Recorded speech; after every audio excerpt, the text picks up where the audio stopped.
प्रशांत पाटिल जी। राधे राधे महाराज जी, आपके चरणों में कोटि कोटि नमन। गुरुदेव, नाम जप करने के बाद मन की स्थिति अच्छी रहती है, परंतु घर पर पति से झगड़ा हो जाए तो मन की स्थिति फिर बिगड़ जाती है। ऐसी स्थिति में हमें लगता है पति से झगड़ा क्यों होता है? जब हमारा पति आराध्य देव है तो झगड़ा क्यों होता है? आराध्य देव से झगड़ा कैसा? मेरे आराध्य देव जिसमें प्रसन्न रहे उसमें हमें मन लगाना चाहिए। देखो, सबसे पहली बात, धर्म में पत्नी को अर्धांगिनी माना गया है। जैसे हमारे इस अंग में पीड़ा हो तो मुझे हुई और इस अंग में पीड़ा हुई तो मुझे हुई।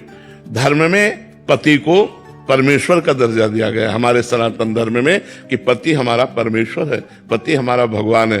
तो हम अपने भगवान से झगड़ा क्यों करें? प्यार करें कि झगड़ा करें? झगड़ा करने का मतलब है आपकी मांग कुछ और है, आपकी चाहत कुछ और है।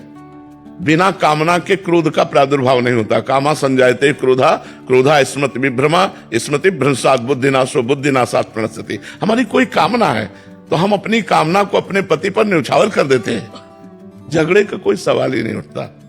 पति पत्नी में झगड़े का तो कोई सवाल ही नहीं उठता। उसका झगड़ा भी एक प्रेम बढ़ाने वाला होता है। वो झगड़े जो आजकल बर्ताव चल रहा है, वही देखो, आप बच्चों के बीच में रहते हैं, आप फाइनल बता रहे हैं वही बात जो हम कहा कि आज हमारा समाज पतन की ओर जा रहा है। तो अब आजकल जो बच्चियां कई बच्चों से मिलती हैं वो अपने पति पर अनन्य कैसे हो सकती है?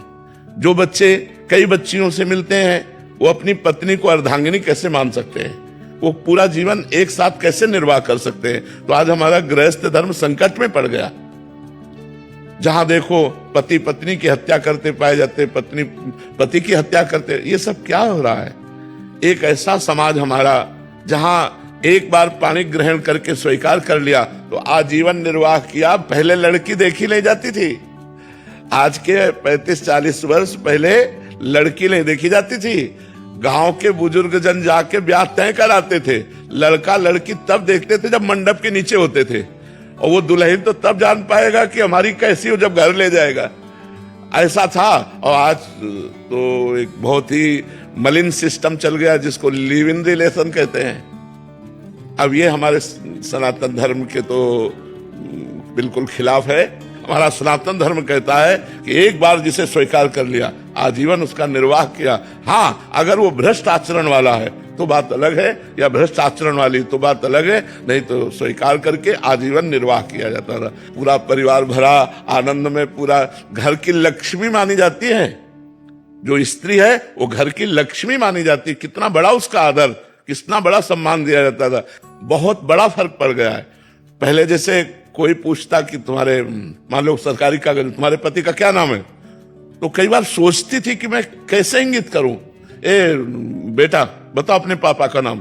मतलब हिचक होती थी कि मैं अपने पति का नाम कैसे बोल दूं। इतना आदर होता था, इतना आदर होता था। जो हमारे सनातन धर्म की मर्यादा वो धीरे धीरे खोती चली जा रही है। कितना प्रेम, दिन भर मेहनत करके ऑफिस से या किसानी करके आया, घर आते ही खुशहाल हो जाता था। लिपा पुता स्वच्छ घर पवित्र, एक दो बच्चे खेल रहे और वो बड़े प्यार से उनको आदर से बैठाल के पानी पिला के सेवा कर। ये सब धर्म। आज तो हमें लगता है पति पत्नी में झगड़ा होने की संभावना ही नहीं है।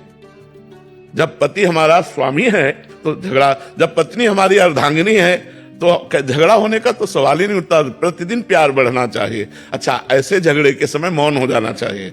अगर पति नाराज है तो थोड़ी देर के लिए मौन हो गए, हम उत्तर प्रत्युत्तर ना करें, नहीं उससे क्रोध बढ़ जाएगा। और भगवान का नाम जप करें तो हमारा भी हृदय शीतल होगा और पति का भी हृदय शीतल हो। जब आप नहीं बोलेंगे और वो देखेगा कि मैं इतना क्रोध किया, वो बोली नहीं, तो आपसे जरूर जरूर प्रभावित हो जाएगा। तो हमें लगता है हम दैवी मार्ग का आश्रय लें, भगवत मार्ग का आश्रय लें और अपने पति में भगवान की भावना करें कि मेरा भगवान इसी में विराजमान। सब में शिव रमा हुआ है। यदि अपने पति में शिव को देख लिया, पुत्र में देख लिया, परिवार में देख लिया, सास ससुर में देख लिया, तो मंदिर जाओ चाहे ना जाओ, घर ही मंदिर हो गया। बहुत बढ़िया पूजा हो रही तुम्हारी।